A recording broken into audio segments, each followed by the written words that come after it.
You're listening to the Breakfast Briefing on the Market Mogul. All the insight you need in a short, sharp email. And remember, it's free forever. Remember to share this with your friends, family, and colleagues.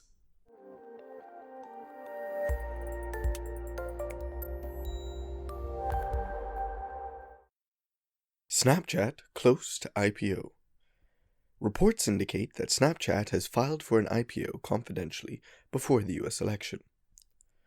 Snapchat's parent company is looking to raise almost $4 billion to value the company at $25 to $40 billion.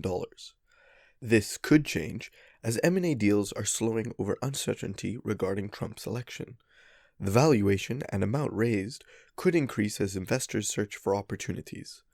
Snapchat's biggest bonus is the $350 million in advertising that it has generated this year, and the room it has for that to grow.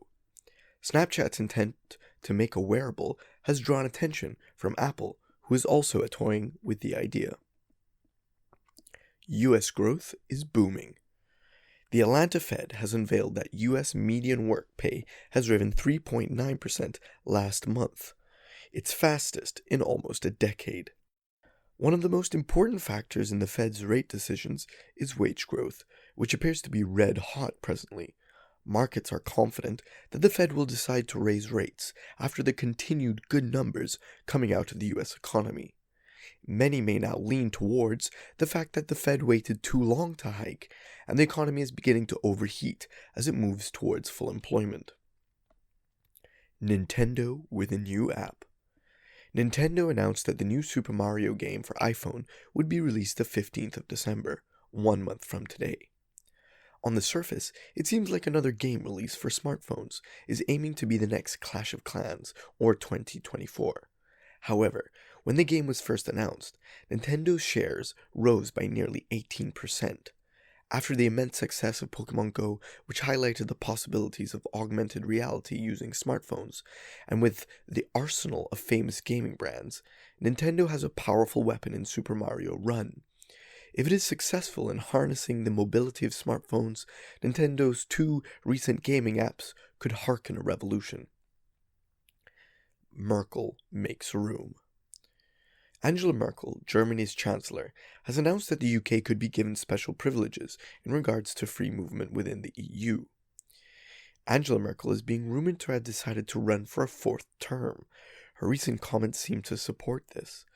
Merkel has been a staunch supporter of the EU allowing for the free movement of people, but her comments yesterday suggest she's willing to negotiate what that means exactly, to let Britain remain a member of the single market. This allows Merkel to stay consistent with her initial position, but flexible enough to follow the sentiment of the people in trying to keep the UK in. Merkel is hoping that postponing when welfare is applied to new migrants to the UK will satisfy British desires.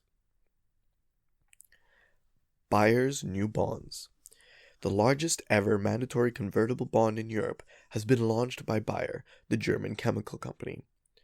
Bayer is using the €4 billion issuing to help pay for the purchase of the US biotech firm Monsanto. A mandatory convertible bond is one that, after a period, in this case 3 years, will become equity, which is mainly hoping for a better future price on the company. More is eventually expected from Bayer in the form of a rights issue to help bring in a total of almost $20 billion from the markets.